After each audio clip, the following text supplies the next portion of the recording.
The coach never does something for someone that they can do for themselves. They present options, but they don't take on the responsibility of the other person, right, to change their mindset. But if the person's incapable of doing something on their own, they don't have the resources or whatever, then a coach will help out and do that thing. But they never do for something for somebody that they can do for themselves. And I think when you ask, how do you help somebody? I'd say that's the key thing I really focus on in my coaching and in my work with people, is really getting clear on what they want to accomplish, what they're trying to do, presenting options to help them broaden their mindset, but then not pushing one of those, if that makes sense. Welcome to Elevate Utah, Utah's #1 growth podcast. I'm Court Brady. I am Carlos Souza. And today we have Taylor Harris. Welcome, Taylor. Welcome back. Thank you. If you're new to the podcast, we interview Utah's top entrepreneurs, movers, shakers, thought leaders. Taylor falls in every single one of those categories. Taylor's the second person that we've had as a return person on the podcast, return guest. But he will be the first person to have 3 episodes because the first episode was so good, we split it into 2. And then we're going to have another. This one might be split into 2. We'll see how the conversation goes. Big pressure. I texted Taylor, like we do on every episode, what are you passionate about or feel expert in? And Taylor said this: stop managing, start coaching, and how to help others grow. You first have to grow beyond the water you currently swim in. There was like 10 other paragraphs on top of that, but that was the tip of the iceberg of what we're going to talk about today. Love that. And what's great about you guys is I can throw a bunch of spaghetti against the wall and you choose the one strand that's actually useful. So that's great. Or the one thing that we can actually talk about, because the other one just goes right over our head. Taylor, before we jump in, tell us, how is the water? How's the water? Yeah. It's Fiji water. No, tell us what is the water that we swim in, so the audience understands. So David Foster Wallace, Who is that? he's interesting question, because you can sometimes blur the lines between author and philosopher, and he is one of the quintessential examples of a philosopher author. Although I would argue that maybe all great authors are that. The Ayn Rands, the Emersons of the world, yeah. Yeah, that's an interesting combination, but yes. He doesn't agree with you, Court. Well, there's some capitalism, there's some beautification. Yes, definitely they are philosophers. I'm not wearing shoes. I forgot my shoes for this episode. I was wondering what that smell was. Oh, I'll put my back down. Put on Carlos's side. Okay, who is David Foster Wallace? He was a really profound thinker, and he gave one of the most beautiful commencement speeches ever, called "This is Water." And I'm not even going to attempt to explain the whole thing, so people just recommend go listen to it. It's short, and I have never heard anyone that's listened to it and hasn't come away with really profound insights, talks. Court sent me some when you listened to it, and I was like, oh yeah, just great. Everyone brings their own insights to it. He provides space for you to interpret, right? But I'm getting to your actual question. So at the beginning of it, he opens up with this little kind of allegory of these 2 fish that are swimming in the water, swimming in the ocean. And an older fish swims by and says, "Hey boys, how's the water?" And the 2 fish kind of like look at him, keep going, and they turn to each other after the older fish passes and says, "What's water?" And I love that story because so often in life, we're operating with all of these thousands of variables that we don't even understand, even recognize they exist and are influencing us, but they define the world we live in. But I was texting my wife, and I had this thought about not only do we not exist the way we think we are, our identities, who we are isn't what we think are, our lives aren't what we think they are. We are composed of microbiology that helps us digest our food, helps us think our thoughts. We are a product of our culture, of thousands of years of society, all these things that are the water, and we're not even the thinker of the thoughts that we think. You can't make a thought. I challenge you to try to create a thought. And so when you start adding all that together, the water we swim in encompasses a lot more than we recognize when we just go about our normal day-to-day. So draw the correlation for me between a leader's effectiveness and their ability to get outside of their own water that they swim in. Yeah. That's a big question. So I'm trying to think how to say it without, in a simple way, right? I think at its essence, our water creates influences, incentives, our search for identity. There's some core human things we all want. I want to be loved. I'm hoping that whoever's listening to this thinks, oh, Taylor has something to give to the world. He has value to provide. And sometimes our desire to feel valuable or successful muddies our ability to connect and see the value in others because we're seeing it through the water that we're swimming in and not necessarily understanding what's happening outside of our objectives and our purpose, right? And it's not that we want to get rid of those. Arbinger Outward Mindset has a really useful model here where they talk about it's not my objectives or your objectives, it's our objectives. But that requires clarity of vision to be able to see and clearly understand what they both are. So I think where leaders fail is sometimes they even accomplish a short-term objective, but they drive the objective without understanding of the water they're swimming in and how to create a sustainable objective producing machine, right? Instead of trying to just accomplish a moment in time, creating a process, creating a team that can create their own wins in ways that you would have never imagined, because we have to trust and kind of submit a little bit to reality. Could the older fish have just said, hey boys, how's your ego? I think ego is part of what we swim in, but I don't think it's the only thing. And ego is interesting because we often use it as a shorthand for ego as in, I need to be the best, or cockiness, right? I mean it as from a phrase of self-existence and self-promotion and the need for the body to exist. Yeah. I do think that's part of the water, but I think it's broader than that, right? Because, like, what about the ego as an individual, but what about our collective ego? I'm not familiar with that phrase. Well, I don't know if it is a phrase. The phrase you just coined, collective ego. What is the collective ego? So this is a little woo, but I spend a lot of time thinking. I can't wait I was just so excited for the next thing you're about to say after you give that preamble. So it's interesting, but last time I was on, we talked about ants, right?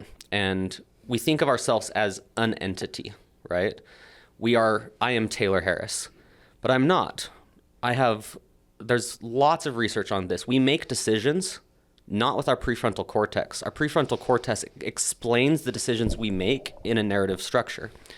So not only do I contain multitudes, Ed Young has a great book on this, We Contain Multitudes, or I believe it is, but in addition to that, there's turtles all the way down.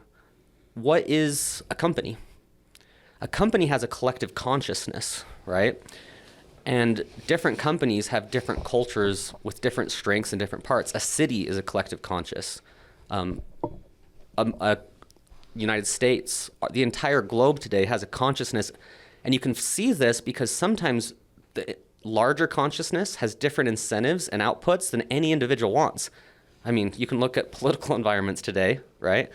And most people would say, how did we end up here? No one wanted this. But the collective consciousness did, because all of the different incentives create something different. Just like we look at an ant colony, it's much easier to see. Ants, each ant is an independent entity, but they really exist. To understand ants, you have to understand the whole. And we don't really think about the water we swim in, our larger consciousness. And so, yes, I think our individual ego is protecting and helping us navigate that, but I think there's more to it than just that too. So how much of a manager's effectiveness comes down to the structure of the company that he or she is working in versus the manager's own ability to shed their own desire of, I want to come across as a good listener, or come across as a good coach, or come across as somebody that challenges directly and cares deeply? I love that, because I think that's one of my core struggles. I want to come across as all the time, right? I'm constantly like, oh, I think it's good to be this kind of person, right? I want to be this kind of thing. But until you can become what you're desiring to become, there is some struggle and conflict there where you can send mixed messages. I'll give a concrete example of something I've done in my businesses that I've really loved that's helped me recheck on this, right? To make sure Is this what Taylor wants because he wants to be successful and it needs to be one of my objectives or fulfilling some ego need for me? Or is it allowing things to become what they are beyond me, right? And another way of saying that is, am I trying to create what I think should be, or am I interacting with what is? When people feel frustrated, conflicted, unmotivated, it's often they're trying to live in a reality that's false. It's a mental construct. When we're most energized is when we're tuned in to what is. So a concrete tool I do with my team to help me with this is, and I have to explain this to every new person I introduce it to because I think it's a micromanaging tool. I ask for a weekly or sometimes even a daily email, right? And a lot of times the first thought is, oh, you want me to report on the work I did to make sure I'm doing a good job. I'm like, that's the last thing I want. If that's what I need, I don't want to work with you, right? What I want is a journal. Every single one of us, if we reflected every day about what happened in our day, what mattered, kind of at a higher level, right? Rather than just being a rat in the rat race. Because the problem with being a rat in the rat race is even if you win, you're still a rat, right? And so I've found that getting those weekly reflections where I say, this is your journal to be useful for you, but I want to journey with you. Tell me what you're thinking about. What are you excited about? How are you improving and growing? It gives them the opportunity to step into their own space rather than executing a space that I'm directing. But then it creates a more collaborative process where I can switch from saying, here's what you do, to the magic question of all magic questions, how can I help? And as soon as we switch that gears from here's the direction we need and here's what I think to how can I help you, as long as you have alignment that you've all identified you're growing in the same direction, it helps that role create powerful leadership throughout the team in a decentralized way rather than me trying to think I have that answer, or even worse, I'm trying to feel good about myself, right? What a frustration of the finite world that we live in, that to be the most helpful, you still have to ask the question. You still have to insert I. How can I help? Right. Which again, doesn't allow you to ask the question from a pure place of what is, but I haven't found a better question. There's this idea of mixing the eternal with the transactional. I think the conversation with Christ, when people come to him and say, who should we give this money to? And he says, whose face is on the money? They say, well, it's Caesar's. He says, give to Caesar that which is Caesar's and give to God that which is God's. And we're trying to digest this eternal oneness of saying what is to drive forward the collective consciousness. And to do that, we only have the tools of working within this, not only, but we have to mix that desire with tools that take us away from just being in a pure state of how do I push this forward. One of the things that you shared was this mental skills, was a daily journal. Do you know what the mental skills journal is? Mm-mm. I think you're going to love it. Can I share it with you? Yeah. This is one of my favorite things. It's something I go through, I attempt to do every day. I'm probably 70%. But every morning I wake up and say, today I can, and then I'll list out all of the things that I can do. And I think that's been really helpful. Instead of a visualization, I used to say, I am this or I am that. I don't know if I am wealthy or if I am kind, but I know that I can invest and I can smile. And then it says, today I will. And those are the things that I will accomplish today. And then I reflect on 3 things that I did great yesterday. And this doesn't come from me. This comes from the head coach of the BYU tennis team. And he wrote a book. We'll have to find out what the book is. But 3 things I did great yesterday. So I reflect on 3 things that I executed well the day before, and then 1 thing I can improve from yesterday. And then I go through 5 categories. So my motivation on a scale of 1 to 5 is at low or high energy. And then anxiety is at a low sense of control or a high sense of control. Concentration, is it an avoidance mentality or an approach mentality? Confidence, do I have a passive or aggressive mindset? So that would be at 0 or 1. Or do I have an assertive mindset? That would be at 5. And then decision making. Am I indecisive? So 0 or 1, or am I decisive? That would be at 5. And then the last thing is listing unexpected benefits of the last 24 hours.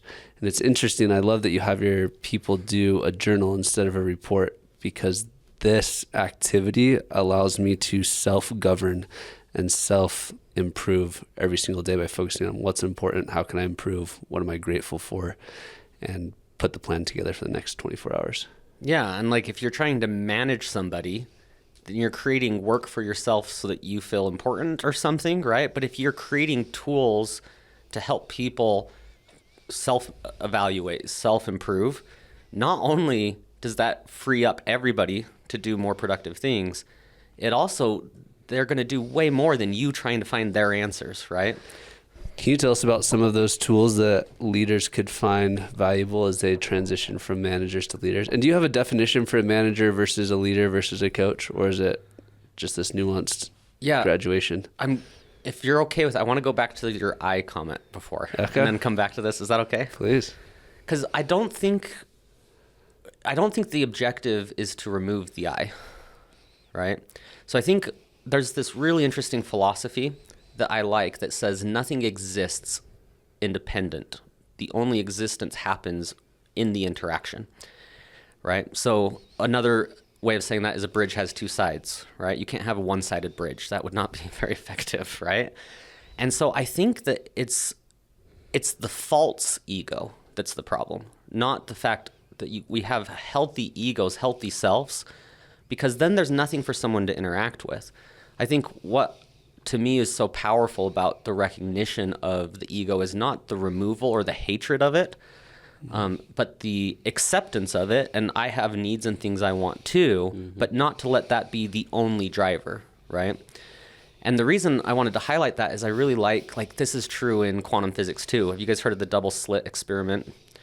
Yeah, so just briefly, this is wacky, and if there's any physicists listening, they might be like, you missed this detail, but I'm pretty sure this is accurate. I just finished the Elegant Universe, so I'll be able to critique yes, you any can of your tell misses. Me. So you are a physicist at this point. Yeah. Yeah. What's that? Dunning-Kruger, yeah. So they fired electrons, and when you fire, let me step back. If you imagine paintball gun, you fire it against a wall, through a slit in a wall into a wall behind it, right? And you're going to get a line, right? If you do two slits and you fire paintballs through both, you're going to get two lines of paint on the back wall. If you instead put that underwater and send waves through, the waves, as they cross through the lines, are going to create new points of wave. And as it hits the other line's wave, it's going to intersect with each other and cancel each other out, those wave patterns. So you'll get a series of lines across the back wall. A little hard to follow visually, without having a visual, but when they did this with electrons are little pieces of matter, so you would expect the same thing. You would expect two lines like a paintball. But instead, they got a wave pattern, right? When they tried to measure this experience and look at what it was, they were curious of what was going on, because why is this matter behaving like a wave? And so they put a camera there to observe, and when the camera was there, the matter changed its behavior and created two lines on the back wall, which is just wild when you think about it, right? That means that matter behaves differently when it's observed. It switches from a wave to a particle. Right. A wave of potential to a particle of reality. And so that underpins so much of our reality, because all it takes is one other connecting thought to say, how do we think thoughts? What happens in our brains? Those are electrons, right? We also know that electrons, as they go around a nucleus, disappear and reappear in new locations. We don't know where they're going. When I was in not elementary, junior high or whatever, I learned, electrons go around the nucleus, and I kind of thought of like a solar system. That's not how it works. They're disappearing, going somewhere, and reappearing in new locations. This could just be woo and like, that's crazy town, but where it comes in, I think, really applicable is the observation of something creates a reality.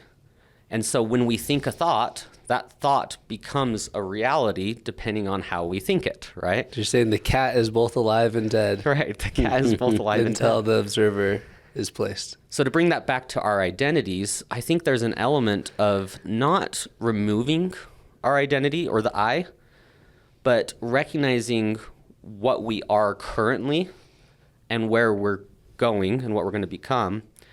And one of the lines that I think the thought of I need to remove that ego is actually counterproductive. And the reason I think it's counterproductive is this quote I love: "You can't remove a part of yourself you hate with hate. The antidote to hate is not hate, but love." So the ego is functioning kind of as a gatekeeper. It's protecting us from things we're not ready for. Even emotions that we might be embarrassed of sometimes. When I feel shame, anger, anxiety, I got angry at someone the other day, and it doesn't happen very often. And I was like, oh, interesting, right? And if I can turn to curiosity in those emotions rather than hatred, that's the only way that we're able to use them as tools rather than identity, to the point you made earlier. So hopefully this is interesting, but to me, the core concept is it's not about identifying where I am right now as my I, but where I'm going, but also keeping that strong, in fact, strengthening my I, but just not letting my ego or myself be the only part of the bridge, which is where we run into problems, right? The more bridges I can create in life, the more beauty I can create, that's what success is for me. So the more a leader loves themselves, the better a leader they will be. Yeah. And that was beautifully said, because that's the problem. That's the core problem, right? When the ego is flaring up too much, it's a lack of love. It's not loving themselves too much that's the problem. It's that they're not loving themselves enough. And that creates that insecurity that needs to prove they're worth something. Will you step us into some of the tools that you find valuable as you coach? So quick background, we should have started with this. Taylor started the Food Truck League. You left the corporate world to start this company, and you built it up, found yourself running one day, and you said, I'm finally free. And then the question, free to what, came to your mind. And now you've been coaching. You still run the Food Truck League, which is software and services to help food truck companies throughout Utah. Have you guys gone outside of Utah? Yeah. So you're in multiple states, and you spend a lot of time reading, teaching, coaching, consulting, and living your best life. I feel you are an expert, and you can critique me on any of that stuff that I'm wrong on. I feel like you are an expert in. We had an interesting conversation where I said, I feel like change comes from figuring out behaviors. And I'm not going to word it as well as you are, so I'll start and you finish. But you said, I think change comes from a state change, or a new view of how you see yourself will change the behaviors instead of starting with behavior. So I'd love to talk about your tools and frameworks that you use and help implement with other leaders. Yeah, I'd love to. And correct any of that, please. Well, I just wanted to add, I feel like I hope I'm a student before a teacher. That's where I think my coaching and when I work with clients, that makes it fun for me. If I was teaching, I actually think I'd get bored. But like when I'm coaching people, I'm just like, it feels like a co-exploring. Like honestly, like this podcast, right? It feels like a co-exploring, and that's a bridge, right? If I'm teaching, I would feel, I don't know, it wouldn't engage me the same way. Not that there's anything wrong. There's wonderful teachers with that. It's just not my way of interacting, right? But yeah, I think, so I'll address what you talked about first, and then talk about general tools. Is that what you were asking? Great, yeah. So there's lots of illustrations of this, but my favorite one is from Arbinger Institute. They have a book called Outward Mindset that's wonderful. But to me, while the book is great, they offer this training program that takes it 10x. It's so much more valuable than the book. Because in there, they give you tools to apply, little worksheets, and they seem so simple that if you don't know the underlying philosophy, it doesn't really sink in right away. But where it really sinks in for people is when they have a conflict and they use it, right? One of the core foundational principles of Outward Mindset is they have a pyramid. The base is your mindset. And oftentimes, and the top is your behaviors. And then the very tippy top is the outcome, right? And so oftentimes people want to say, oh, I want a different outcome. I don't like the outcome of my life right now, my business right now, Carlos right now, the way he's nodding his head too positively, making me feel, whatever our outcome is we don't like, right? That was a bad example, but We think the worst case thing we can do is say, we need a different outcome. Hey, let's change our outcome. Come on, team. We got to change. This outcome isn't good, right? That does nothing. The next level, and that's maybe, to go back to your management leadership question, let's play with this a little bit. That's management, I would say. We're managing for outcomes, right? Leadership. You're saying but outcome is different than direction. Right. Target. Right. Outcome would be like the result. Got it. Right. And then, and I'm trying this out live, so we'll see if we like it at the end, but not the outward mindset thing, but this management leadership coach. Can you walk us through this with the analogy of somebody attempting to lose weight? The result is the number on the scale. Yeah, let me finish the pyramid and then I'll do that to try to make it sink. So you have the outcome. People try to switch the outcome and shift it over. And think of like a rubber band connecting all three stacks of the pyramid, 3 levels. Okay. So when you try to change the outcome, manage the outcome, it ends up snapping back. It takes a lot of effort and will to keep that outcome over. And some people with a lot of effort and will and energy can do that for a while, but it snaps back. The organization can't sustain it. And then you try to focus on behavior, same thing, it snaps back, but it's a little easier, right? The mindset is that bottom level. So applying that to weight loss, you said? Yeah. So yeah, that's an interesting example. So an outcome of weight loss, the real objective there, if we say it's people are probably wanting to be healthy, right? And so weight loss is often the label or a very easy to observe and measure thing, right? If you really want to be healthy, you're probably better off identifying VO2 max, for example. So it's a great example where the outcome, oftentimes we think we want to accomplish something, but are we really trying to accomplish the right thing? And if you optimize for weight loss, you might hit your objective, but fail at the mission, right? Taking that piece and saying, I want to lose weight, if all you're trying to do is do that, just like we talked about with that snapping back, you might lose some weight and then you're snapping back because it's not a mindset. It's not a way of being. It's an outcome. And you think the outcome is purpose. And we live in a world where there's so much of a lack of purpose and meaning. We're also confused what we're supposed to be doing here, that we artificially select things and say, this is my purpose. And you see people all the time do this. They lose 150 pounds and that becomes their identity, right? Because look, it feels good. I'm worth something. And we identify at this really tippy top of the triangle. Now, going down to behaviors is a little healthier. You'd be able to say, okay, instead of just changing my weight, I'm interested in the behaviors that change my weight. Now, this is a little more sustainable, right? Where you're saying, okay, I'm going to intermittent fasting, right? Or I'm going to do keto, or I'm going to do carnivore diet or paleo diet. And so you're identifying these behaviors and it's kind of a structure to help you perform. But then the underlying level, when you talk about the mindset, that's where you start focusing on what is the real objective here? What's the purpose of this? What's the meaning here? You're going a little deeper and giving yourself a foundation that is going to sustain and motivate you beyond just that result. So you don't just hit your weight and I did it and I'm done, right? It's very related to the book Infinite Games versus Finite Games. That top level is a finite game. There's a distinct end to the game. When you're focusing on mindset and purpose, the work is the win, right? You're not trying to just get somewhere.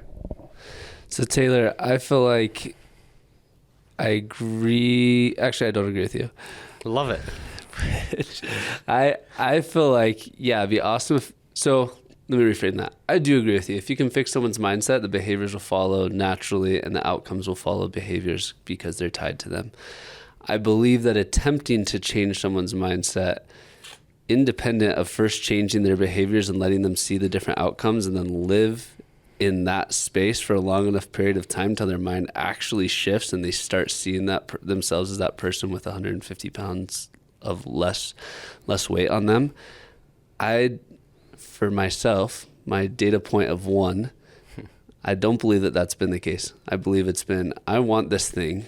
What are the behaviors that are going to lead to it? And then I do the behaviors long enough and will them into the existence that I get the intended result. And then I live in that space for an extended period of time. And then my mindset about myself changes.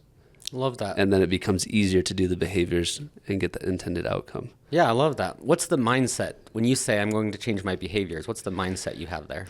The mindset is behaviors lead to outcomes. What, is that what you're asking? I'm just curious. Like, so when you're thinking about, okay, I'm going to change my behaviors, that is a certain mindset that you have, right? What's underneath that? So you're not just doing a behavior, you have a mindset about why this is important, right?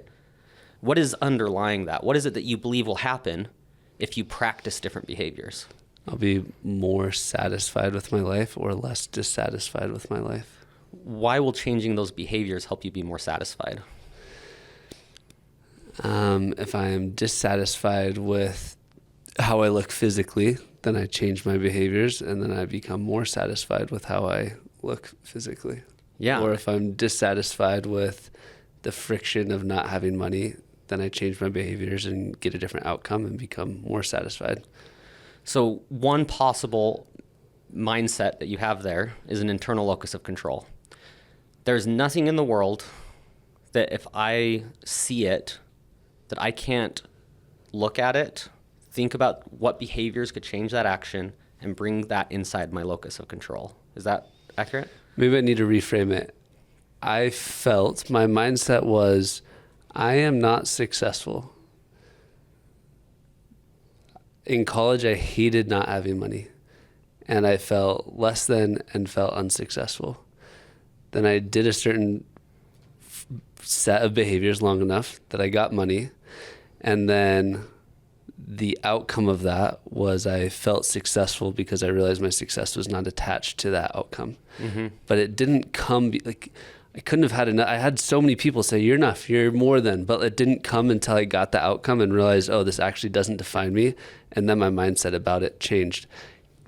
And you didn't actually propose this. So are you proposing that we can change mindsets before we can work on behaviors and outcomes? No, so I think they're all related to your point. But why I'm asking the question and exploring it is I think in your example, they were all related, right?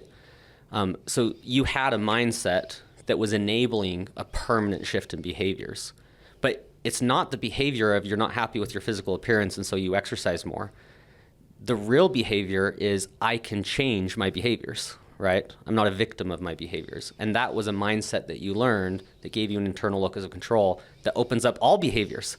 So to the point you made, whether you went through a couple examples, that behavior was just an iteration of your mindset, right? And so the point about the mindset is it's an evolving process, right? But your mindset is the foundation to the behavioral change. One of the points that you made with the money thing that I think is fascinating, because my story was the same way, right? I was running in the mountains. I was free. I did what I wanted. And then I was like, free to what? And sometimes you're not ready to climb the next mountain until you climb the mountain you're on. And so one of the frameworks I really like for this is think of it as success mountain and value mountain, right? All of us have to climb success mountain. My girl's too young right now for a lot of this, but she's 9.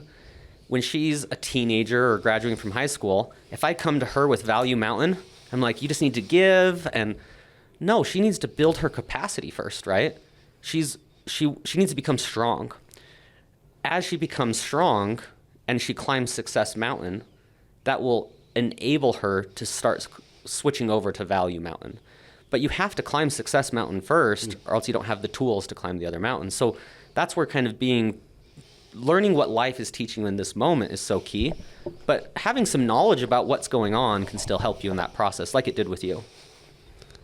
So what's the key to changing somebody's mindset?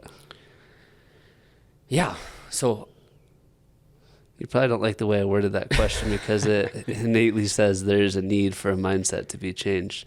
If somebody's interested in a different outcome, where do you start?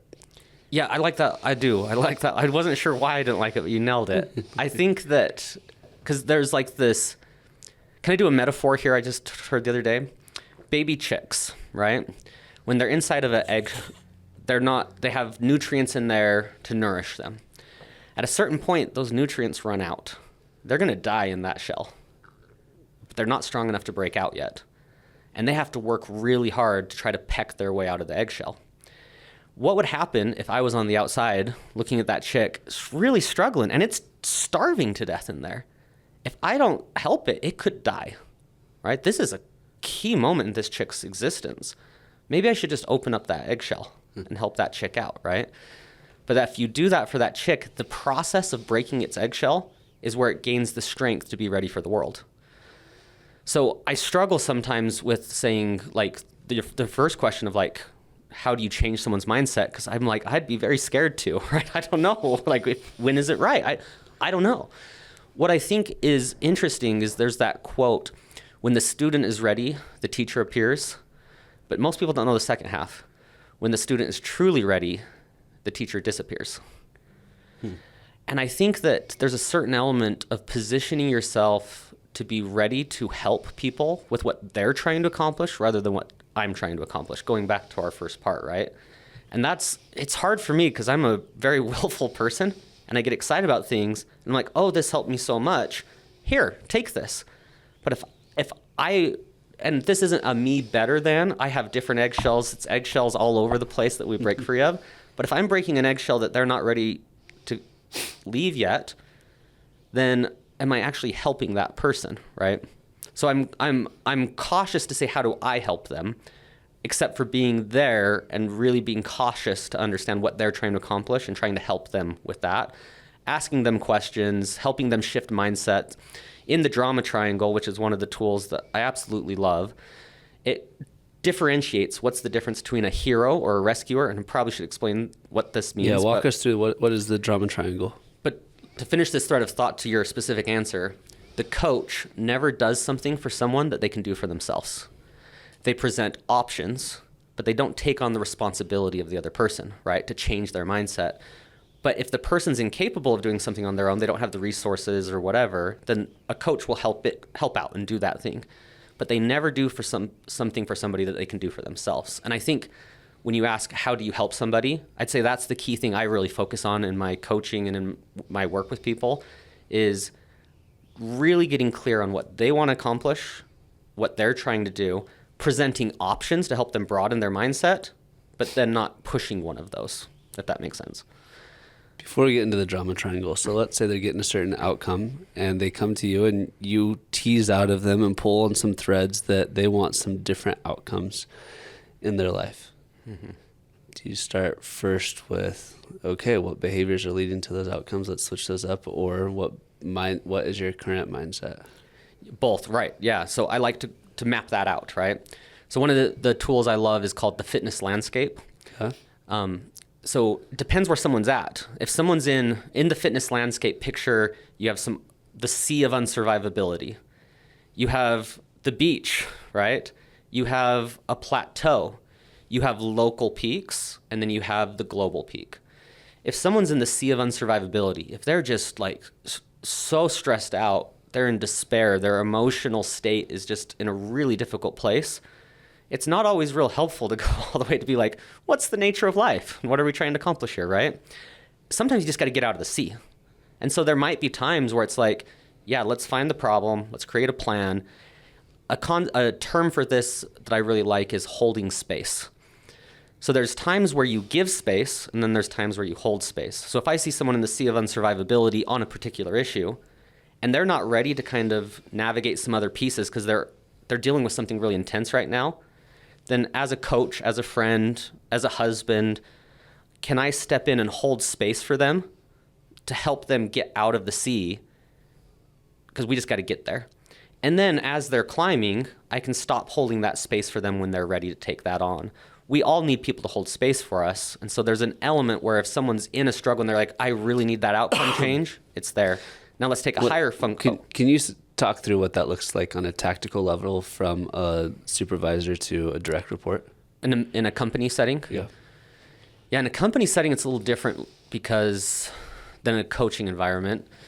In a company setting, I'm trying to think of a concrete example I can use. Okay. So I have a manager I've worked with for a long time who is just incredibly smart. And when I met him, his professional course was off track from the objectives he wanted to accomplish. He wanted to be able to work and provide a certain kind of income for his family that his path up to that point, he realized wasn't providing. And I recognized the character, the intelligence, the capacity here, but it hadn't been developed in a professional setting. And so what we did is I held some accountability space for him, right? Where, and unlike some of the stuff we talked about that's kind of very hands-off, where you kind of give space for people to reflect, I was much more assertive, where I was like, okay, we're going to have these check-ins, we're going to have very specific metrics, let's talk about it. And there was one time, as a funny example, where working the right number of hours each week, and it was a salary position, and I was like, okay, we need to work this certain number of hours. That's just what hard work means, especially because you have some room to catch up. And he clocked 30 instead of 50 hours that week, right? And so we talked, and I said, okay, this is off, right? And so I brought some accountability, and I was like, okay, it's important we set goals to push ourselves, but be realistic. What are we actually going to hit? Thinking he might say 45 or something like that. And he came back like 35. And I was like, okay, no, we have to hit this, right? We have to get to this level. And this is where I think a lot of people get lost on this kind of broad philosophy stuff, is it's not the removal of your left brain pragmatism, right? It's the marriage of the two. You have to use both. You have to have judgment of when it applies, where someone's at on their journey. And even if they are in a different place of their journey, maybe they're in a moment where they need some extra space or they need extra push. So with him, we set very concrete goals. We set very clear boundaries of what would happen if he wasn't able to perform in that way. He's still with me today and a rock star, and I don't have to have any of those conversations because we didn't let the outcome measurement be the tool. We talked about the mindset, but I held space for him with the accountability side at the same time, so that as the accountability could step back, he understood and had adopted the mindset as we were building that up. Does that make sense as a practical example? Can you explain to me a little bit more what it means to hold space? Yeah. I'll try to find one of myself. So my wife holds space for me all the time. So I am, when we have friends, like couple friends that we like to hang out with, right? I am good at being interested in whatever they're interested in and bringing in some topic. And I've read a book about the thing they like or a topic they're interested in. I can introduce a concept, and I'm interesting in that way. Kate is phenomenal at being there for people on their terms, helping them feel seen and heard. So I'm kind of like entertainment, but they love Kate, right? And for relationships, for me, I have healthier relationships when I have them with Kate than I think on my own, because as a couple, she holds space for me in seeing people on their terms. And I don't know how she does it, but she sees things. And one of the things she's worked on over the last 10 years is trusting this, because she didn't think it was a gift. She sees things in connections that she feels and intuits that she's like, I'm probably just being crazy. And I'm like, no, this is something you're good at. And then she'll ask the person, like, how did you know that? Like things that are crazy you would never know. And she can feel it. And she helps people feel loved and seen. And I love people, but I'm not as good at doing that where they feel it the same way. So she holds space in our relationships, right? She holds space in my relationship with her. She's the steady source that allows me to go explore and do crazy experiments because she holds that space for me of security and safety. Does that make sense? It does. Let me walk you through a scenario, and I'd love to hear, because now I'm curious to know if you hold space for someone and you help them progress to the next, to get out of the sea and onto the sand. If you held space for them while they're in the sea so they could progress to the sand, are they able to stay and progress from there on without you holding space for them? And I want to walk you through an example that I'm going through right now, where we have a leader in the company that they really want this position, right? And there's one thing that they lack, which is the ability to connect with people and build rapport and just build trust with clients.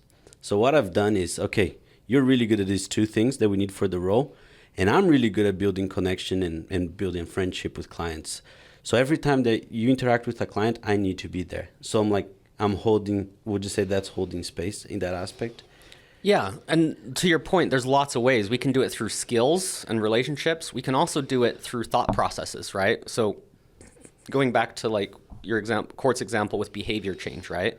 Sometimes when we're capable of changing behaviors, but we don't have the underlying mindset and we get the outcome we want and it's sustainable, there might be someone in our life that's holding space for us, Right. that's enabling that to be a sustainable change. And that's a huge advantage of being human, is we are socially successful. We are a colony, right? Yeah. And so that's where I think our arrogance gets us in trouble, when we don't recognize that people are holding space for us. And if we get to that point, then it just is so dangerous. And because it's not that's a bad thing, right? It's like, in your example, it could be that it's just a skill that person needs to develop. It could also be that that's never going to be their point of greatness. Right. And so you build a team where people can play off of each other. Mm-hmm. I love that. Was your follow-up question of how are they going to be able to do this on their own if you don't continue to hold space? Yeah, I think that's the answer, right? They're either going to learn that skill, or we're going to have to put the pieces together to continue to hold space for them, right? Yeah, and another tool I really like that I've had a lot of success with is called Working Genius, that comes up when we talk about this. Working Genius, there's lots of personality tests out there. I'm a pretty big skeptic on most of them. I think they're all great the way horoscopes are great, right? I see horoscopes as not being wrong or false, but you could kind of read a lot out of there. But it's a tool for reflection, to like think about what resonates with you. It's kind of a Rorschach's test, right? And there's personality tests that are not Rorschach's tests that have scientifically replicated results. And then there's tests that aren't, but have really good sales teams, right? I know what a Rorschach's test is, but for everyone else who doesn't know what a Rorschach's test is, I'm guessing they would like to know, including me. Yeah, a Rorschach's test is, in psychology, they'll show an image. It's an abstract image, and they'll say, what do you see? I see. And there's no literal thing that they're supposed to see, but people are drawing, and so it's a way of reflecting on yourself. I'm hesitant to say this because you shouldn't look it up. You should have someone do it for you. But one of my favorite Rorschach's tests is a game that's lasted for thousands of years called Secrets of the Cube. And it is so fun because they ask you to imagine things. And I've done this with a lot of clients, and it's like a silly little game, but it's lived for thousands of years. So the Lindy effect says there's something there. And I'll do this little game where they'll visualize the questions I ask them. We'll write them down. And at the end, people are like, oh my gosh, like incredibly insightful, right? Because we project ourselves onto our world, and these games or tests help you learn about what you're projecting, maybe onto the world, maybe onto, right now I'm projecting onto you, right? It helps you understand those things a little bit. It's a post-podcast exercise that we're going to go through in just a minute. Yeah, and it's really fun. Yeah, I won't go any farther on it, but it's fun. So Taylor, you talked about pulling somebody out of the sea, and I love the marriage of this pragmatic left brain with the woo, as you call it, and marrying both of them together, not just getting rid of one, but marrying them. That was a great word for it. Once you've helped somebody, if that's where they're starting, get out of the sea to the beach, and then they want to start climbing these mountains, what tools or frameworks do you have? Yeah, love that. And the thing that's so beautiful about the fitness landscape is there's no like one answer to that, right? But it's I love tools and models. So when I'm coaching people, I'm not going in and being like, I'm the outward mindset coach, or I'm the drama triangle coach. I'm trying to listen and find a tool that might be useful for them. The whole point of tools is to shift you out of the perspective you're in, right? We think we see the world as it is, right? But we don't. We see it as we are. And so when you get a tool, and we talked last time about Hero's Journey, that's just a framework that helps you recognize that these are all stories, right?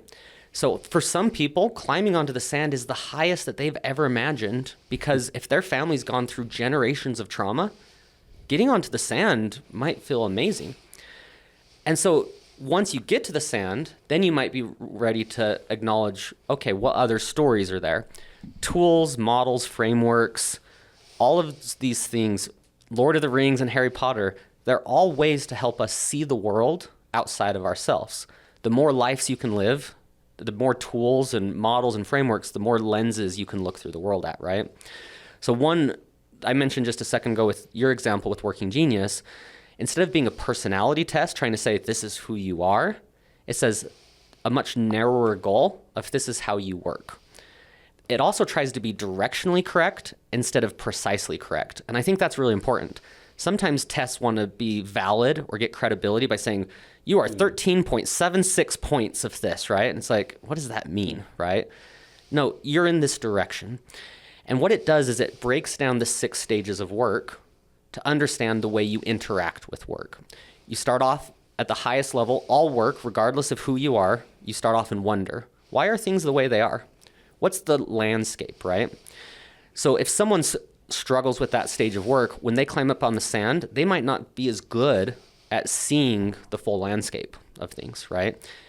Oftentimes, people will climb a local peak and they'll think the map is the territory. So earlier you talked about your behavioral change and the internal locus of control. We start identifying with that because it works for us, right? You're like, I freaking love my life. This is amazing. Look how useful this tool is. I found reality. But it's just a map. Maps are useful in telling you what you can ignore. They don't tell you what is, right? They help you navigate a terrain by telling you what you can ignore. And so we all are wandering through life and we find these maps and these tools that help us accomplish things that feel good. And then we identify with them and we think we found reality. And then if someone comes and threatens that, or an experience or an outcome threatens that, we get really scared because if this isn't true, then maybe I'm not successful. Then maybe I'm not worth as much as I thought I was because I was worth something in this framework, right? And so we identify with those, overly identify, and we get closed-minded and then we stop learning. So when I'm working with someone that climbs up onto the sand, I use tools like the Working Genius. Wonder's the first step. After that, you go down to invention. These people want to just not just respond to the environment and say what is. They want to say, how do I change the environment? They want to come up with ideas. After invention, you go to discernment. Of those ideas, which one's going to work? What are the patterns here? What makes sense, right? After discernment, you go to galvanizing. How do I rally people around this cause, right? How do we get people going? They want to disrupt people with the discerned ideas. After discernment, the next gear goes down to enablement, not in the way we all think of the word. Enablement is in helping people on their terms. Both positive or negative, they really get energy from helping people on their terms. And then the final step is tenacity. Tenacity people are checklist people. They sometimes even make checklists of things they've already completed for the satisfaction of checking it off, right? They like to get things done. They disrupt. You do that? Tenacity, baby. That describes you. And all of these are not saying you're good or bad at these. They're saying that's where you get energy. Another way of saying it is that's where you spend more time. So if I'm working with someone and I'm gaining an understanding of this, and I know that they don't spend as much time in the space of wonder, then I can just hold space for them, help them spend more time reflecting in the space of wonder. If they maybe love wondering, but they don't have that tenacity, I can hold space with them, helping them say, what do we need to accomplish to actually move the ball forward here? How are we going to make progress with this idea, right? So that's a tool that gives one framework. Another one I love is the map of consciousness. Taylor, before we dive into the map of consciousness, can you psychoanalyze me real fast and tell me why I hate these personality tests and so much? Right. Yeah, I'm happy to explore. I don't really like them a lot either. So what is it that you don't like about them? I hate being boxed in of saying I am this or that. Even if it's maybe I like the self-reflection. I don't like a book or a system or some third party saying you are this. I like the self-discovery of realizing that I am a certain way and coming to those conclusions on my own. Mm-hmm. Is it because you don't like I'm someone... prideful. I solved it. Okay. We can keep going. Well, I actually think there's something more to it, right? We objectify constantly, right? We objectify everyone we know, including ourselves. I was just talking about it. You find a map that makes you successful, gets you what you want, so you feel good, you have a positive feedback loop, and you say, I am internal locus of control, right? You identify with that. I am extreme ownership. I am extreme ownership, right? Amazing, yeah. And so one way to psychoanalyze you a little bit, you just have talked, and I've gotten to know you well. Your internal locus of control is one of the strongest I know in my life. I'm jealous of it. It's a really cool attribute you have, right? What would it feel like for a very high internal locus of control for someone else to come and tell you what you are or aren't, right? You'd be like, I'm whatever I want to be, right? Like, and I don't know if that's necessarily pride, because I'm I would tell you, because I'm not afraid of controversy. You are actually far from pride in my interactions with you. What I think it is you don't want to be defined and limited by any objectification, because you know at your core you're not an object. Allegory I really like, St. Mary's ship, right? Imagine a ship with a lot of planks, and every day you take off 20 planks and replace it with 20 new planks until every plank on the ship is completely brand new. Is it still St. Mary's ship?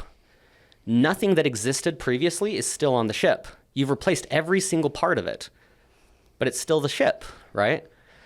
We think of ourselves as these static, I'm this ship, right? But every day we're changing and evolving. And so it's really hard when you tie identity to an objectification process. And so I don't know if it's true for you, but knowing you a little bit, I could see that dynamic where you're like, don't put me in a box of this, because yesterday I might have been that, but I'm not going to be tomorrow, right? Fair, thank you. Okay, keep going. So these are useful as you help people understand where they get inflow, where they get energy from, and what areas of their lives might be more difficult for them to drive energy or have the natural propensities and skill sets for. Yeah, and so like all of these tools, you don't want to over-identify with any of these, but just look them through different lens. So if I'm working with someone, what I like about Working Genius is it helps you identify stages of work that get missed. It's not saying you're good or bad at it, right? An example would be tenacity is my biggest frustration. If you remember when I walked through, that's the last completion step, right? I get frustrated by that stage. When I was building my business, I had to be tenacious. I, for some reason, decided to start a business that was all about tenacity for event planning, right? It was my frustration, but I was better than all of the competition. And I don't say that as an ego thing. I was incentivized, my personality, my IQ, my teaching, my environment. We're more than just this one piece, right? And all those other things were sufficient to motivate me to do that thing. But every night I went to bed and I was like, why am I doing this? This is so draining. I'm exhausted. And so my first hires were people to help me with tenacity. And I remember feeling like, oh my gosh, you will take this like paper and do all these things for me? This feels like a cheat code, right? Like, this is amazing. Thank you. And my first employees just got constant gratitude because I was like, this isn't real life. I can just give you money and you'll take all my pain away. This is amazing, right? It was wonderful. And because they had tenacity as their Working Genius, they loved spending time in that stage. It helped them create value. And a big thing Working Genius did for me is it helped me realize I was not giving myself any credit for my stages of genius, because for me it was fun. It wasn't anything to be valued. It was just like a privilege to do it. But then I'd be so mad at myself for the areas I didn't like to work on that I'd go to that person and say, I'm sorry to do this to you, but could you please help me with this thing? I know it's crap, but please, thank you. And what I was doing was diminishing their genius because I wasn't good at it. My insecurity about not being able to cross things across the finish line made me diminish their genius. Recognizing that I can't be a genius at everything, now I can go to them and say, you're amazing at this. This energizes you. This is fun for you. Would you be willing to let me tap into that? And I can hack my way into getting the job done. The best leader is not a wise wonder that sees the whole picture or a tenacity gets things done. The best leader, the most effective leader, is one that gets all 6 stages of work done, that is able to get the objective accomplished by incorporating all 6 stages. And sometimes that means I have to toughen up and get tenacity done, like when I was first starting my company. But then also it means how can I tap in, hack my way through my geniuses to do that same task in a different way. So that's one example through when you get up on the sand. Drama triangle. A lot of my favorite tools are around conflict, working together, getting the most out of your team, how to unlock potential, right? So many of us are like walking around with just like rippling muscles and like power, and we can do so much, but we have like this little thing in our mind that tells us is blocking us in some way. And if someone can just remove that and see that they're more than they thought they were, all of a sudden you accomplish things beyond the wildest 10x dreams you ever had because you're unlocking the potential that people have. So all of these tools that I really gravitate towards are usually around how to interact and work with other people and unlock yourself to have more clarity about where you're going and how to get there and how to get the mission accomplished. Is that Click. Yes. So you were diminishing your own curiosity. I would assume your high curiosity on your working genius, but you were diminishing that because it felt like play, because it wasn't this grind and you weren't in that grind set, as people would say. And then somebody that you could pay them less than what your hourly rate was and get a great ROI in exchange for them to do spreadsheets or take out the trash or what, fill in the blank, rally everybody to get to this event. You're saying, man, this is so difficult, and putting words in your mouth, almost having guilt of, am I paying them enough for how difficult this is? Because I know how much of an energy expenditure it is for me. Yeah, and I wouldn't say about guilt about, am I paying them enough? It was guilt around, why am I not enough? Why can't I do that, right? So like I have a list at home right now in Notion of like literally, I don't even know, 150, 200 rabbit holes of models and tools that I want to deep dive on. And every time I start going down, they reference, it's really annoying, they always reference a source where they learned from. And then I'm like, well, I got to open up that now. And I have this web where I've tied them all together, and I'm making progress, but sometimes it feels really slow because I don't have good tenacity, and I love to discern. So I'm a discerning galvanizer on that test.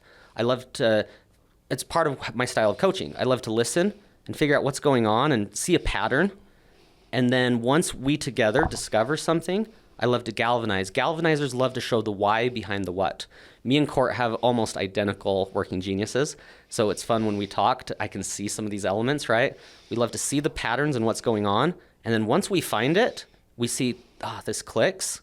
We love to turn and galvanize and say, here's where we're going and why it can help and the why behind that. And people feel this energy from us, especially if they're enablers, because that order I went through, each gear turns the next. So galvanizing goes to enablement. An enablement genius is one of my favorite geniuses because they are really good at keying into people and seeing, I see what you're trying to do here, and I can help you with that. And so when a galvanizer is like, here's the why behind the what, they launch on. You talked earlier about the example with your leader on the team that, he doesn't have this piece, right? And whether that's just he hasn't developed it yet or it's not in his strength and it's better to compensate, sometimes you can hack your way in. So I have invention as a competency, not a genius, coming up with ideas. But I found a way to hack through that. I discern my way to invention. I go find 10 ideas, I find patterns, and I create my own thing. Up until this test, I kind of would be like, I'm not as creative as these artists that can just create things, right? They just come up with these ideas. I don't know how they do that because I didn't spend enough time in that stage. It's not that I'm not good at it. I just tend to not spend as much time there. So that tool helps you identify who you're working with. And I do a lot of trainings around this. It's so fun because you work with a team and you're talking, you lay this out, and it's kind of like you just map the territory, and all of a sudden people are making connections like, that's what's happening. Like often won't know the answer. I'll just explain this is the way it works. And then one person will turn to the other and be like, that's what you've been doing? A common mistake is someone, let's say, wants to be a good salesperson. And so they say, to be a good salesperson, I'm going to find a good salesperson and learn from them. So I look at Court, and Court's a great salesperson. Okay, so I'm going to do what Court does. But if Court is a discerning galvanizer, not that that's who he is, but that's the stage of work he likes to spend the most time with. It's okay, I have a discerning galvanizer. You'll limit me to those two. But I mean it authentically too. But like you truly, that's just where you like to spend time, right? It's not meaning you're good or all you can do.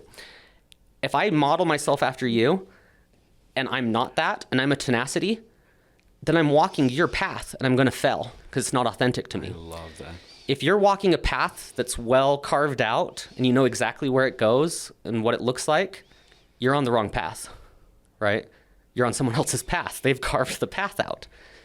Your own path is going to be confusing, disorienting. Sometimes it's going to feel like you went up to the sand, like you said earlier, and you're back in the sea because we're all doing Jacob's ladder, right? We're always reaching the same point, but hopefully at a higher plane, but it feels familiar because we're learning new things at each stage. So we hit the same kind of environment again, but we're learning new lessons because we are different than we were before, just like St. Mary's ship.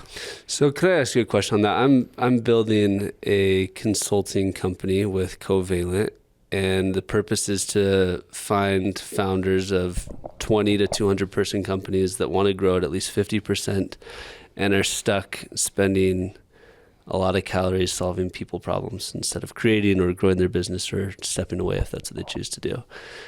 And as I do that, there are people that have created these consulting playbooks that I would say have a carved out path that is step-by-step playbook of here's how to build a consulting playbook with an attached SaaS product that can benefit your customers and get them a 3x return or 10x return in the first 3 years.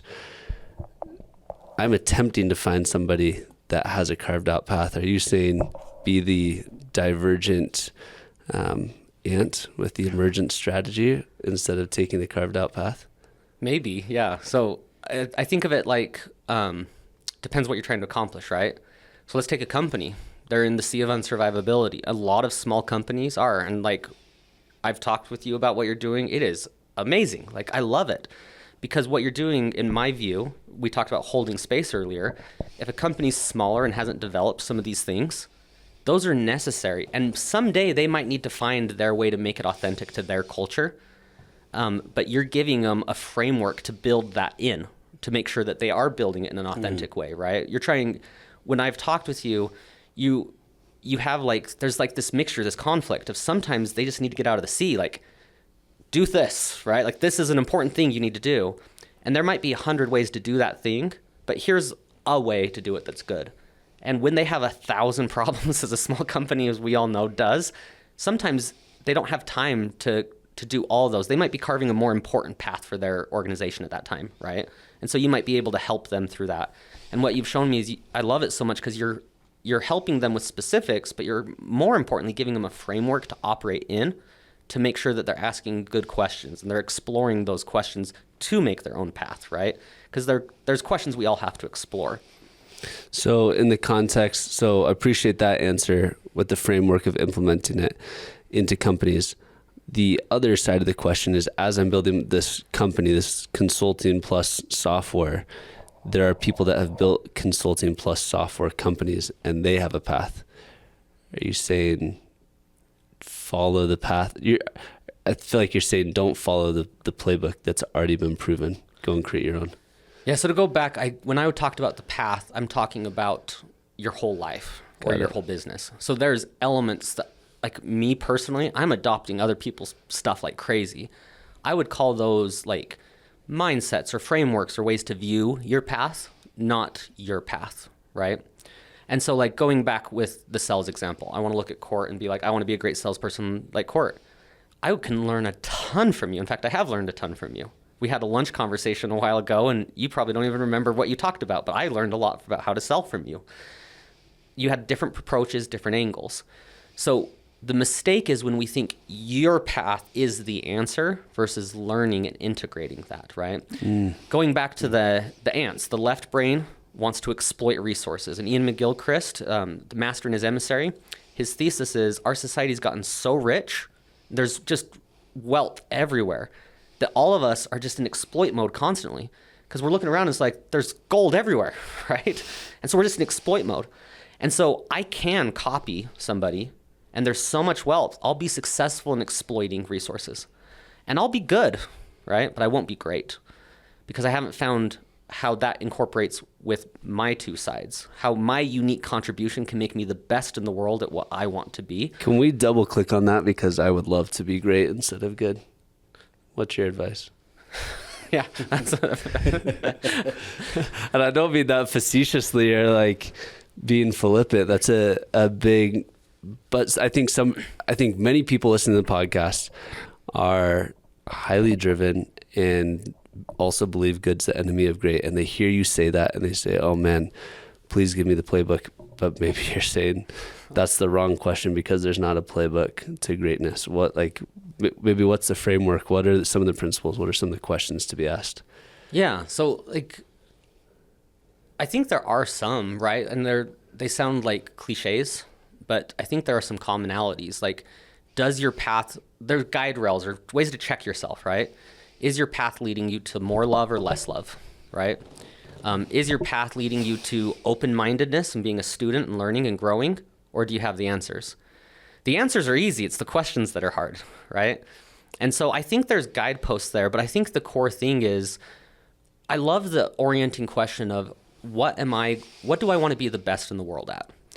And to some people that sounds like a really daunting question, but I really like thinking of it as it's daunting depending on how you do it. But there's on a gravestone, there's this little poem or saying that I will paraphrase. They said, at first I wanted to change the world. And I tried doing that. And then when I hit my 20s, late 20s, I realized I wasn't going to be able to change the world. It's too big of a place and there's too many problems. So I decided to change my country. So I started working on that in my 30s. And I realized that no one wanted to listen to me in my country. And I hadn't built the resources and tools and relationships to really make an impact on the country. So I decided, well, maybe I'll just start with kind of my city, my community. But at that point in my 40s, I'd optimized all the wrong relationships. And, it wasn't really clicking. And our city has a lot of problems. So I said, well, at least I'm going to change my family. And I went to change my family. But my kids were all grown and they loved me, but, they kind of were already on their own path. So I decided I'm going to change myself. And if only I would have done that in reverse, it would have made all the difference. And I think greatness is tapped into that. When we say greatness, sometimes we think of like Elon Musk or Jeff Bezos, right? And I think that is the problem, is we're trying to find someone else's path of greatness, right? In fact, if you look at their lives, there's a great podcast called Founders Podcast that breaks down these lives, and over he's like, I admire and I'm grateful that our community, our global consciousness has these individuals, but none of us should really be jealous of their lives. Like what it takes to do what those people did. Are you sure that's the life you want, right? You can't take the money without taking all the other stuff they did to get that, right? And get there. And oftentimes we just want to take this one piece.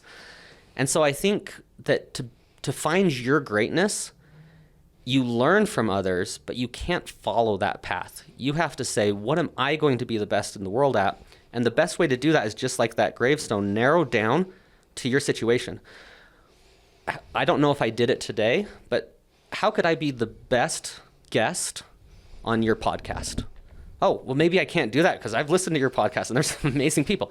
How can I be the best guest on your podcast talking about really abstract concepts and then applying them down on a pragmatic level for takeaways?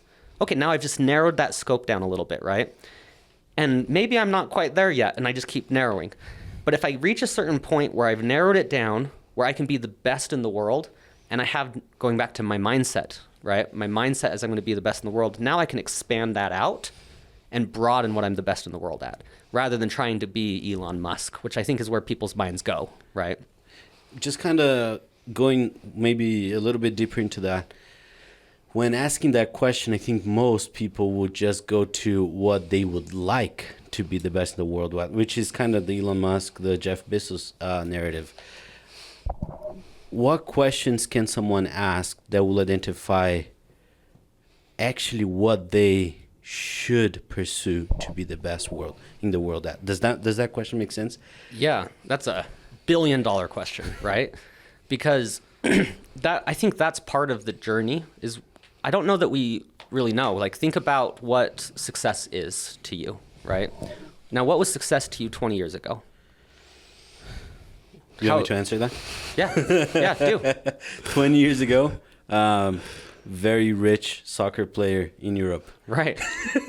And now today, what does success mean to you? To be able to have all the necessary means to feed and clothe whoever I want in the world. Love that. So, like, on one of the projects I'm working on is I'm trying to take the map of consciousness, which I don't know if we'll have time to go into today, but it's really cool, and map that on. So in philosophy, we've had several different thinkers, and there's different will to. So what's meaning? What's purpose, right? So you have like Freud and I believe Nietzsche, it's like will to power or will to pleasure, right? You have Frankl, who is will to meaning. I talked earlier about success mountain and value mountain. Mm-hmm. There's a power to be able to care for, to accomplish, to prove self-worth, that I want to accomplish enough that then maybe I'll feel good. And then once you do that, you do feel better, but then you realize that that's not your mountain and there's other mountains to climb. And like you did a little bit there where you talked about before, it was power, or in the form of soccer, money, wealth, those things. And now it's still power, but now there's an element of power to serve, right? So your orientation is shifting from power to prove to power to serve. And you can't do that until you've gained power. So like that is a natural transition. Sometimes we're like, oh, I hate that about myself. No, it served you well because it got you to where you are, right? So if I can do a quick little thought experiment with you guys. Yes. So picture you go on a walk. Every morning, you're doing your journaling, Court, that you love to do. And you go on this little walk, and there's this little pond by your house. And as you walk by the pond, you see this little baby goose one morning. And you're like, this cute little baby goose running around. And then as you walk up, you notice that there's a bottle that it's discovered, and it can run in the bottle for protection, and nothing can hurt it. And so this goose has hacked life, right? It's found this protective thing that is not its natural environment that's protecting it. And every morning you see this goose and it does the same thing, and you start bringing bread and feeding it, and you form this real fondness for this goose. Then one day you walk by and the goose is stuck in the bottle. It grew and now it can't get out. And you're like, crap, I love this goose. Like, he's stuck, and you're trying to coax it out with some food, but its bone structure is just too big. So you're like, okay, so now here's the rules of the game. You can't break the bottle. How do you get the goose out? Starve it. Okay, Court's starving it. He comes back day after day. It's getting dilapidated. It's skinny. It looks like it's suffering, but its bones are literally too big. So now you have a suffering goose on the edge of death in the bottle. My thought was the opposite. I'm going to feed that goose until it's strong enough to break the bottle. So you start feeding the goose. It's trapped in there. It starts getting sick. The bones are pushing up against the edge of the glass. Like, it's like getting like crunched in there. Tell us the rules again. You want to get the goose out of the bottle. Yeah, you can't break it. And you can't break the bottle. Oh, okay. And its bone structure doesn't allow it to get out. I can't break the bottle, or the goose can't break the bottle? Or the bottle can't break be broken? the bottle. Okay. Yeah. But the experience of our flesh breaking a bottle from the inside, from a bird's mass, that might be a difficult task. So it doesn't work. You try. It doesn't work. Let me add another layer. You're the goose. Does that change anything?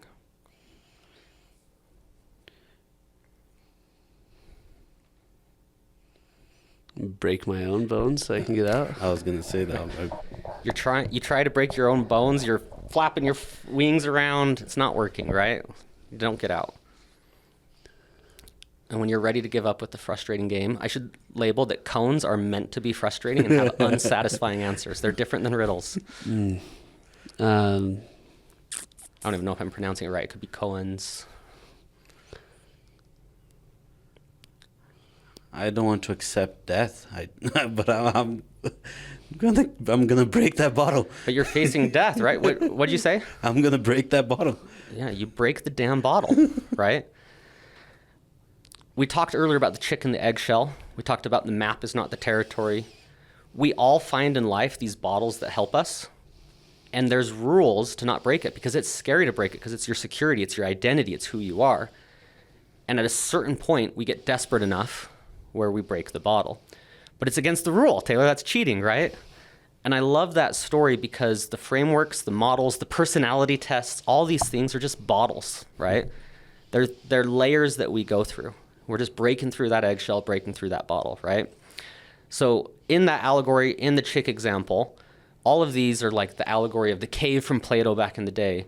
It's all helping us step outside and see adopting different frameworks and tools are useful as long as they don't become you. And Court, you were talking about this earlier, right? When you hate personality tests, my hypothesis was at a deep level, we know that bottle's not us, but sometimes it gets so scary to face the world without it because who am I without that? One thing I've run into with some really successful clients I've worked with is their source of safety shifts from their capability to their assets.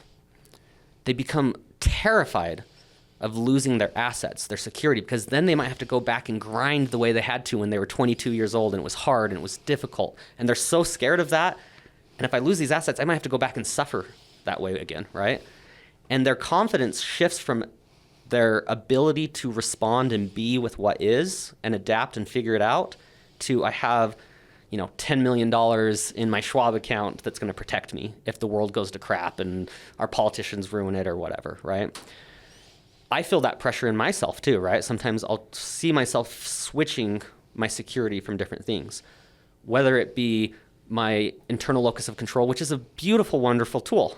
Who wouldn't want 10 million in the bank? That's a great tool. But they switch from being tools to becoming our identity. And so when I'm working with clients, when I'm using these tools, it's not about not having an I, right? It's about not identifying ourselves with these things, finding a unique path of greatness. And for me, I feel like most people, that always orients back to service. And whether that's biological roots, spiritual roots, we are connected in some deep way. How can I help other people reach their potential? And the thing I'm most proud of in my business, I talked about that tenacity person that helped me. She is an amazing person. I hired her to be an assistant. She ended up running $1 million portfolio of catering jobs and a team of 5 people because she was a rock star. When I met her, she'd been a stay-at-home mom for a while and had lost confidence in her ability to perform in the professional world. I was like, are you kidding me? Look at what you just did. Like, look at all the stuff you've done, right? And having someone that believed in her, held some space for her, helped her unlock and experiment, challenged her, she was able to climb and reach a point that was greater than what she thought she was able to when we first started together.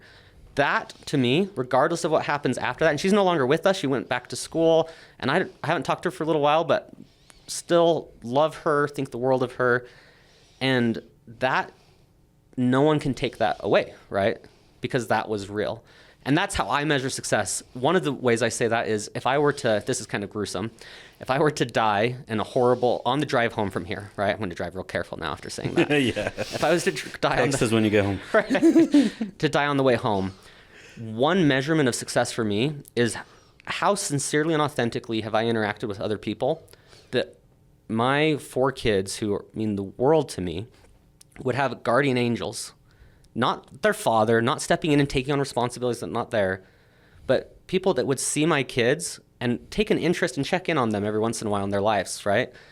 That they would say, my relationship with Taylor meant something deep to me that I don't even fully understand, but that authenticity and that bond we built, that bridge we built, if one of his kids needs something and I'm in a position that I can do something to help give him an opportunity or give her an opportunity, that's love, right? Not because at that point, why I like the death metaphor is it's not in exchange for anything. They'd expect nothing of me. It's just pure love and wanting to serve because of something we had. So I like to try to find those things. If I can share something while we're on death. Please. I don't think we talked last time about the legacy letter. Have you guys heard of those? No.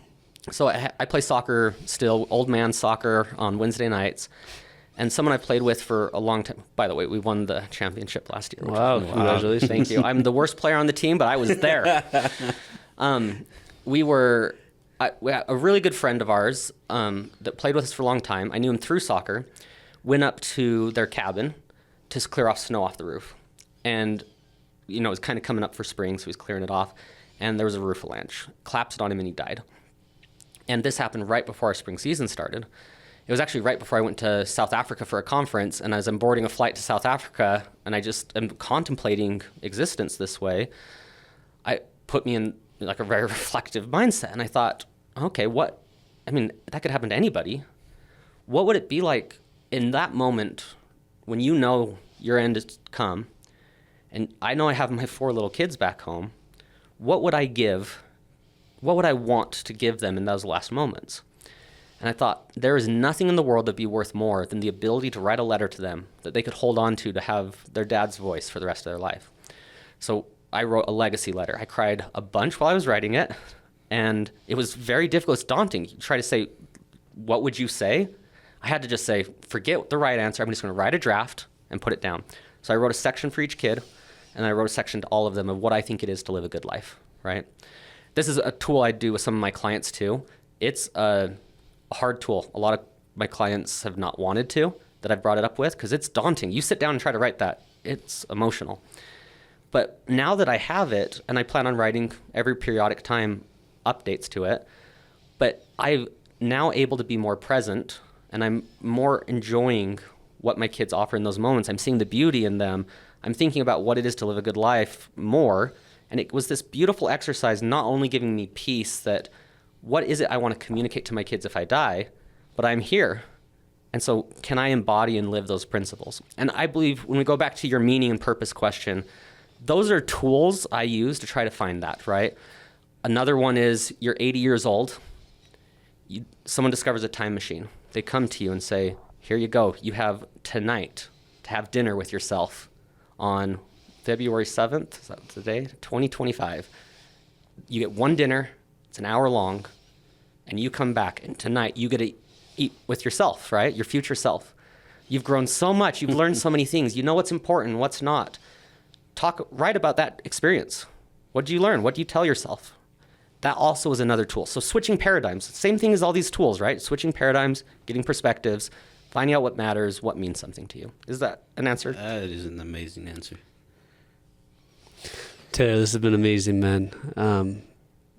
Last time we asked you what advice you'd give to your earlier self, so I won't ask you that same question. Maybe what I will ask you is, this is getting very personal, but what is one thing that you've incorporated on a daily basis that maybe was new or came from that legacy letter that you wrote to your kids? Yeah, so pretty easy. It's hard to say because I don't know that I'm really that great at it yet, but really being present with them, right? That my mind, there's a book called, and actually that leading edge group I was telling you guys before we started, the author of the book is in there, but now I'm just blanking the name, Radical Wholeness, I believe. But we've separated our lives into our head and our body, right? And he talks about how we can think and feel and experience life with our body. And there's a form of presence with that, right? And I live a lot in my head. I'm abstracting and metacognating a lot, which in essence, when I'm analyzing something, I'm removing myself from that moment. I'm not existing. And if I'm, as Grendel, a book I love, Grendel, the monster, and Grendel says, if I'm observing myself observing, then who's living, right? That thought shook me to my core when I read it the first time. And in my legacy letter, that was a big focus of, I can understand perfectly the dynamics of my kids and what that is and how they're operating in the world. And I can see them in a mental headspace way really clearly. And I will be 80 years old and devastated if that's all I've done. It's not like the other thing we talked about. It's not that that's not useful, but if that's all I am, right? Or even too much, if that's 70% of who I am. Being present with them on their terms, experiencing their journey with them, loving them for where they're at, and not just thinking about where they could be, or they will be, or what I want them to be so I can vicariously live through them and feel better about myself as a parent. But just experiencing them and seeing the beauty of what they are, my ability to see their beauty, that's what I try to embody and practice. And it's hard for me to say that because I feel guilt over that. I don't feel like I'm where I want to be, but this is where some of these tools come in. I don't want to measure my success of where I'm at now. I will get there. And so then I feel better because I'm like, nothing's going to stop me, right? I will get there. It's too important. This has been amazing. Thank you, Taylor. Incredible. Thanks, Taylor. Oh, I love your guys' questions. You guys ask such good questions that it's fun to explore these concepts. My only concern is it might sound like in a podcast that I have answers to these things. These are just me thinking them through, right? I'm just exploring. So thanks for exploring with me. It was really fun. We should awesome. do this more often. I feel like my IQ, I get like 1 or 2 extra points in my IQ every time Osmosis of being around with Taylor. And then it just comes back down, and then I need another interaction with Taylor. That's very kind of you. Thank you. That's a wrap.